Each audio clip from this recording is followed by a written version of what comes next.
La mise en place des intrants a démarré au niveau de la région de Thiès et on est à plus de 73% de mise en place sur l'arachide. Peut-être c'est au niveau de certaines spéculations, mais déjà avec le maïs au niveau de Thiès, la mise en place est presque aussi terminée. Il reste maintenant le sorgho, le niébé et surtout l'engrais qui tarde, mais presque pour l'arachide, on est vraiment au finish. C'est la semaine passée, on était à plus de 73%. C'est sûr qu'à la fin de cette semaine, on va boucler les 100%, ou bien au moins les 90% au moins pour cette semaine. Oui, c'est que si tu prends presque le département de Thiès, on voit qu'il y a beaucoup de points de distribution, c'est déjà atteint, les 100% sont atteints. Vous prenez par exemple ici à côté Fandène, Diender, Tasset, Noto, Ngoundiane, tous ces points-là presque on a une mise en place de 100%. Bon, peut-être c'est au niveau de Mbour où on a quelques points qui restent. Mais tu as aussi l'essentiel des points. Il y a un bon taux de mise en place des semences. En fait, pour l'arachide, l'année dernière c'était 140 francs le kilo, mais cette année c'est à 165 francs. Donc il y a une légère hausse pour l'arachide. En fait, il n'y a pas une grande différence par rapport au prix pratiqué, sauf peut-être pour l'engrais. L'engrais quand même, on a une légère hausse aussi parce que le 6,20 le sac est à 7400. Donc vous voyez qu'il y a une légère hausse par rapport à l'année dernière. Mais aussi, en fait, c'est la même chose aussi pour le triple 15, pour le 15-10-10 et le 10-10-20, et pour même l'urée. Donc, vous voyez qu'il y a quand même de légères hausses par rapport à l'année dernière. Au niveau de chaque commune, c'est le sous-préfet qui prend un arrêté pour désigner les membres. Mais les membres, souvent, il y a un agent de l'administration qui est là-bas, comme secrétaire. Ensuite, ou comme président de la commission. Il y a aussi les agents l'ANCAR généralement qui assurent le secrétariat, l'Agence nationale de conseil agricole et rural. Mais il y a aussi les chefs de village, il y a les femmes, les groupements des femmes qui sont représentés, les jeunes, bon, et les organisations qui sont dans la localité sont aussi représentées. Donc voilà un peu comment est fixée la constitution de ces commissions-là. Les dispositions ont été prises pour assurer vraiment un bon déroulement de la campagne, de la distribution, de la mise en place des intrants, en tout cas dans la région. Donc les commissions ont été mises en place depuis longtemps. Maintenant, c'est les mises en place et la principale spéculation qui est l'arachide est déjà presque bouclé. Il reste les autres et le niébé, le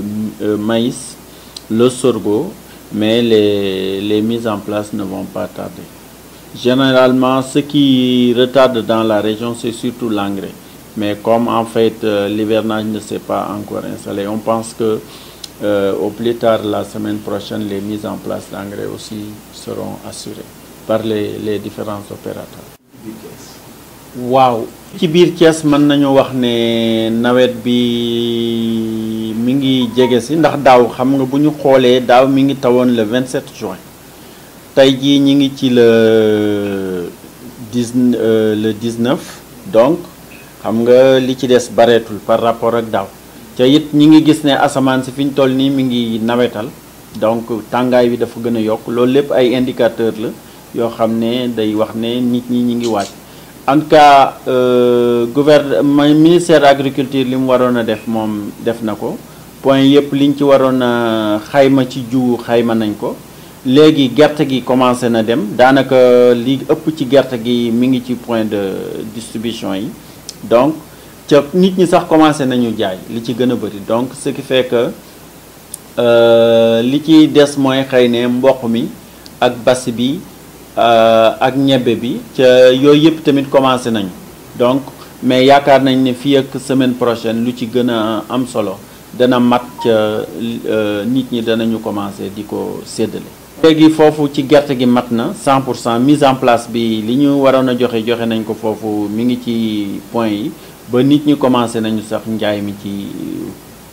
côté yu bëri ci région bi. gerte gi daaw ñi ngi ko doon jaayee ñaar fukk ak juróom-ñett ren ñi ngi koy jaayee fanweer ak ñetti dërëm donc booy xool kilo bi teg nañ ci juróomi dërëm. même dañ ko subventionné parce que xëy ne liñ naan prix producteur bi moo xaw a yokk tuuti rek mais ba léegi subvention bi mi ngi ci ndax suñ ko subventionné wul woon xëy ne kon dana fi gën a yomb xëy ne kon li ñuy wax naan dana jar lu toll ci juróom-benn fukk ak ñetti dërëm dana fa àgg buñ ko subventionné wul woon. loolu mooy prix bi nga xam ne moom la ko état bi di jëndee ci normalement par rapport ak loolu xam nga nag ku ñu jaay koo xam ne nii ba ngay jaay yaa ngi jaay woon ñeent fukk ak ñaar bu ñu la joxee jiwu bu ñu la delloo yaakaar naa ne fanweer ak ñett defe naa ne tamit loolu lu war a jaadu la. mboq bi ak dugub bi tamit xaw nañ ci am tuuti même prix yi la boo xoolee ak daaw. xëy ne peut-être maa ngi nii xool basi bi 200 francs lañ koy jaayee kilo bi soo ñëwee ci ca yooyu ay semence certifiée li ci gën a kii mooy ay jiw yu mucc ayib la par rapport ak daaw xam nga semence bu ñuy wax semence mooy semence bi nga xam ne dafay am carte d'identité mi ngi mel ne nit day am carte d'identité mais semence aussi day am carte d'identité dañuy xam fi mu jógee ba fi mu agsi ñu topp ko mu am carte d'identité loolu la ñuy wax semence mais li nga xam ne nii amul këyit boo xam ne day firndeel ne jiw la jiw boo gis rek ci saako bi da ngay gis ñu won la ne kii kat semence certifiée la wax la niveau bi niveau R1 la R2 la ñu bindal la ko ne la service bi nga xam ne tamit moo ko contrôlé ñu def ko ci loolu mooy semence certifiée kon boo xoolee sorgho bi basi bi ak mboq mi yëpp bu ci ne kilo bi 200 francs lañ koy jaaye kon def nañ ci ak yokkute parce que ay semence lañu defoon daaw dañu defoon tout venant mais ren ay certifié lañ def donc kon loolu am na solo boo xoolee ñebbe bi aussi 200 francs lañ koy jaaye donc ñebbe certifié sésame bi aussi 400 francs lañ koy jaaye boo jëlee ñambi bi moom ñaar dërëm la ñuy jaayee bant bi comme daaw noonu la woon aussi mais nga ñëw aussi ci ceeb bi moom dañ koy subventionné 100% xam nga léegi ceeb fu nekk lañ ko mën a bay donc ak Sahel bi donc dafay permettre léegi Sahel bi variété Sahel yi ñu am ceeb bi fu nekk lañ ko mën a bay parce que fu ñu mën a bay dugub bi ak gerte gi rek war nañ fa mën a bay ceeb bi léegi donc loolu mooy tax tamit nguur gi bëgg nit ñi gën a jublu tamit ci loolu pour que ñu mën a bay lu mel ne ceeb fii ci région bi. matuwaay yi nguur gi war a jël daal jël na ko li ñu xayma woon ci subvention bi ñi ngi ci def nañ ko léegi nag noo ngi ñu nit suñu warugar mooy topp ko ñoo ngi koy topp fu nu toll ñoo ngi woo ñi nga xam ne ñoo ko war a joxe ca koo xam ne nii tamit xool nañ ba vraiment joxe woo dañuy wut ku la remplacer parce que nawet bi xaaratul léegi moom il faut ñu nit ñu jël suñuy matuwaay ñi nga xam ne ñoo war a joxe jiwu ca joxewuñ ko léegi ñu ne ah ñii kat joxewuñu waroon nañ joxewuñu kon nag nañu wut ñeneen ñu leen remplacer rapidement parce que loolu mënatul a xaar ci semaine bi moom incha allah képp ku joxewul woon ca nga war a kii danañu jéem a xool ba xam nan la ñuy def ba man la kii